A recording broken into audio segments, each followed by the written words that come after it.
A paz a todos, eu me chamo Ana Santos, faço parte do Ministério Jesus Saves e nós estamos estudando o Evangelho de João e hoje nós estamos estudando a segunda parte do capítulo 4. Nós paramos no versículo 19 e agora nós vamos ler na Bíblia o versículo 20. Nossos pais adoraram nesse monte e vós dizeis que é em Jerusalém o lugar onde se deve adorar. Disse-lhe Jesus: mulher, crê-me que a hora vem em que nem neste monte, nem em Jerusalém adorareis o Pai. Vós adorais o que não sabeis, nós adoramos o que sabemos, porque a salvação vem dos judeus. Mas a hora vem, e é agora, em que os verdadeiros adoradores adorarão o Pai em espírito e em verdade, porque o Pai procura a tais que assim o adorem. Deus é espírito, e importa que os que o adoram e o adorem em espírito e em verdade. A mulher disse-lhe: eu sei que o Messias, que se chama o Cristo, vem. Quando ele vier, nos anunciará tudo. Jesus disse-lhe: eu o sou, eu que falo contigo. A análise do texto. A resposta que a mulher ouviu foi bem diferente de qualquer coisa que ela pudesse esperar. O tempo em que havia discussão sobre a preferência de Gerizim ou Sião terminara. Uma nova ordem estava sendo anunciada, para a qual não é onde as pessoas adoram a Deus, mas como o adoram. Jesus revela parte do como, falando de adorar o Pai. Jesus tinha o hábito de falar de Deus como seu Pai.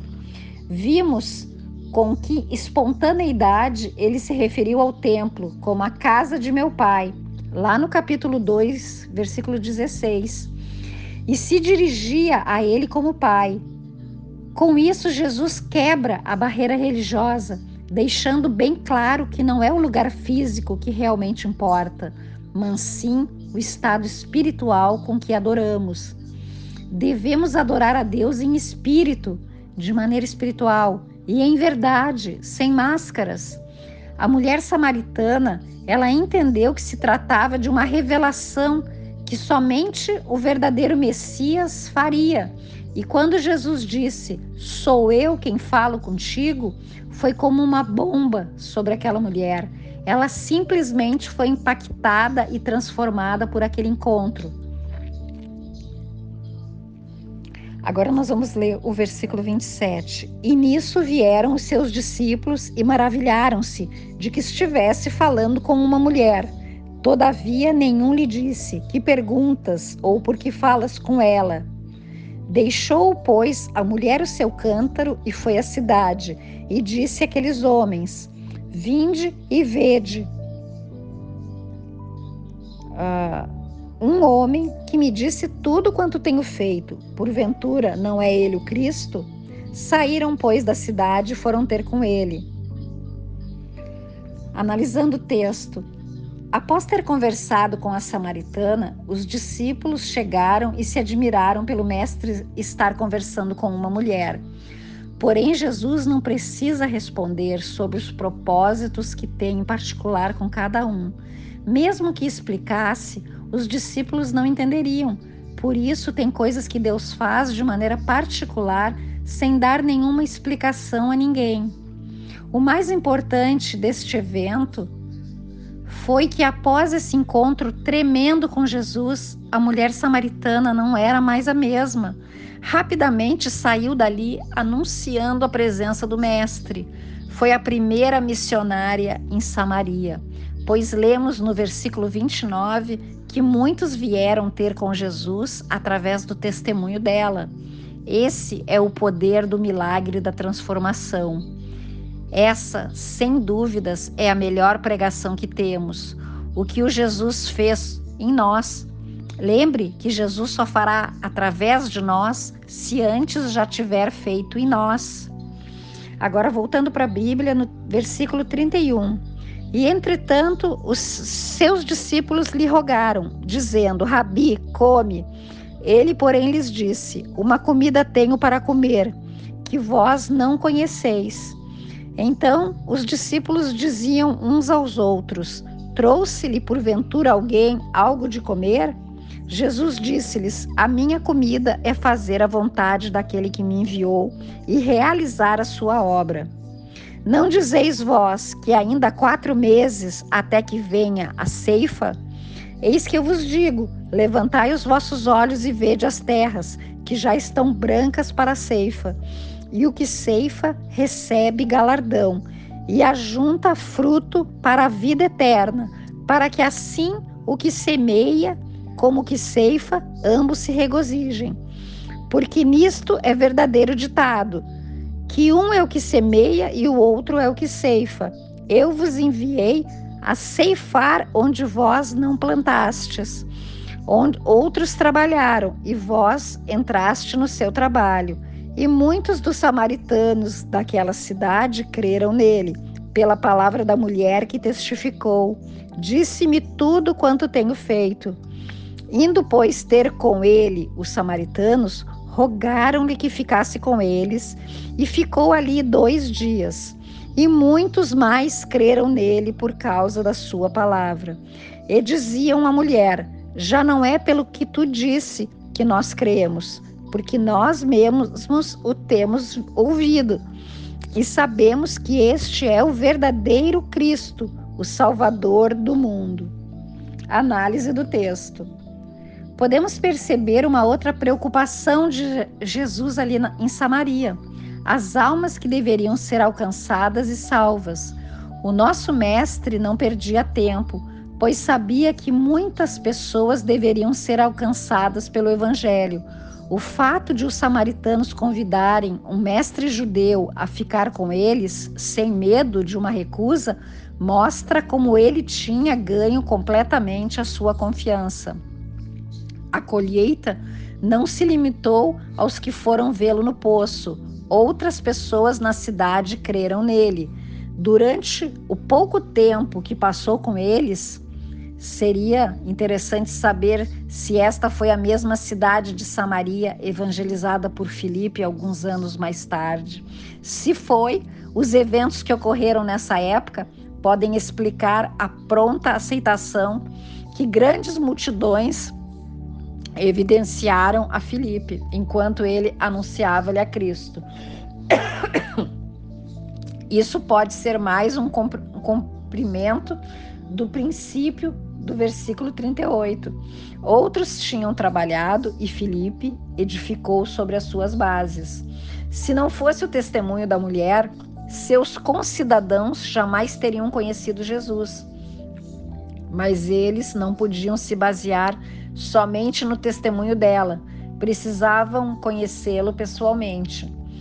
O conhecimento de Cristo através de terceiros não pode subsistir o conhecimento pessoal e a fé salvadora.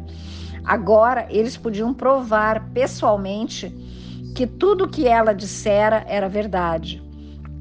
Ele não somente era o profeta semelhante a Moisés, mas também o Salvador do mundo. Esse título aparece 2 vezes nos escritos de João. A outra ocasião é 1 João 4,14. Ele se harmoniza com a afirmação de 3,17, de que Deus enviou seu Filho ao mundo para que o mundo fosse salvo por ele. Se já tivemos essa experiência pessoal com Cristo, qual é a nossa missão? É usar o dom que nos foi concedido para angariar mais almas para o reino. Você tem falado de Jesus para as pessoas? Lembra da primeira atitude da mulher samaritana? Deixou o seu cântaro e foi anunciar Jesus. Quero te impulsionar neste momento a usar todas as ferramentas que Deus te deu e falar de Jesus. Você sabe cantar? Então cante. Sabe pregar? Então pregue. Utilize as redes sociais, status do WhatsApp e Instagram e anuncie Jesus. Glórias a Deus! Agora voltando para a nossa Bíblia, no versículo 43. E 2 dias depois partiu dali e foi para a Galileia, porque Jesus mesmo testificou que um profeta não tem honra na sua própria pátria. Chegando, pois, a Galileia, os galileus o receberam, vistas todas as coisas que fizera em Jerusalém, no dia da festa, porque também eles tinham ido à festa. Segunda vez, foi Jesus a Caná da Galileia, onde da água fizera vinho. E havia ali um nobre cujo filho estava enfermo em Cafarnaum. Ouvindo este que Jesus vinha da Judeia para a Galileia, foi ter com ele e rogou-lhe que descesse e curasse o seu filho, porque já estava à morte. Então Jesus lhe disse: se não virdes sinais e milagres, não crereis. Disse-lhe o nobre: Senhor, desce antes que meu filho morra.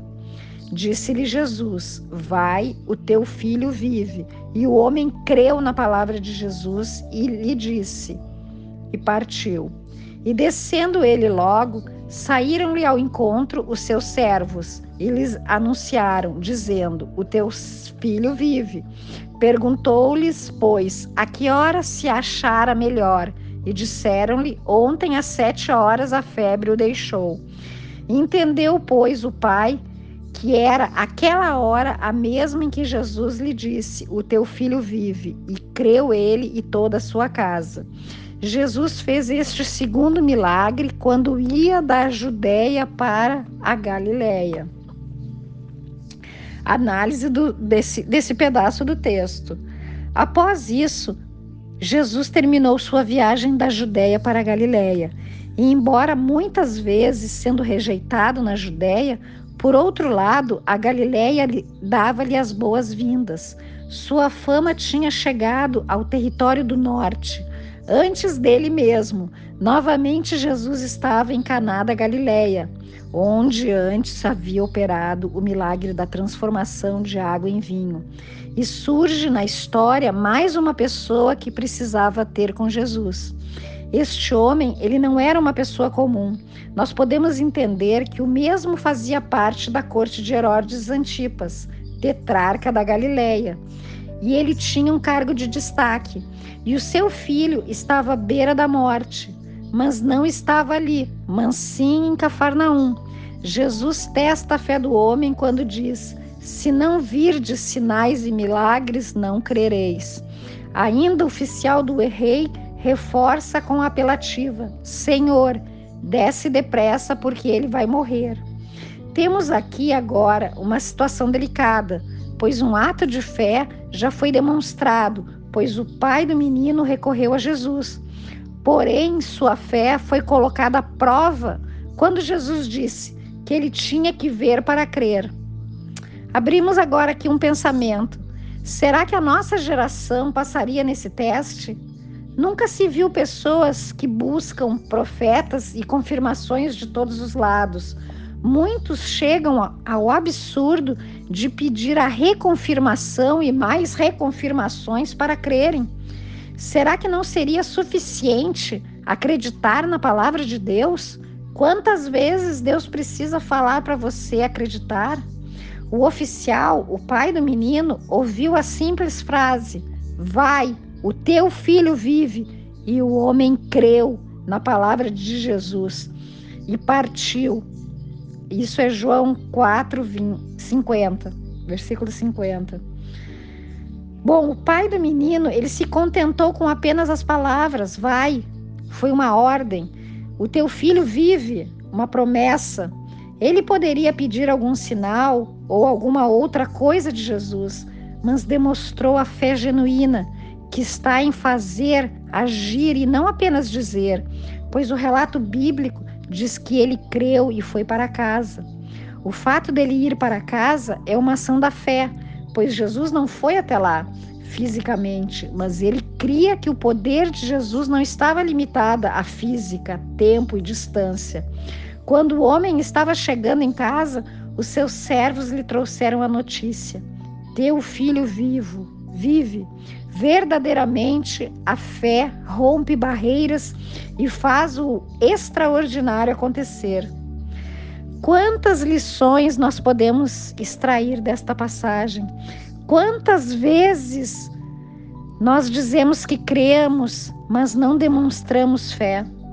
Hoje é o dia de botarmos a nossa fé em ação e acreditar que o nosso Jesus, ele vai além da medicina, além do que pensamos ou imaginamos. Muito obrigado por vocês acompanhar esse estudo.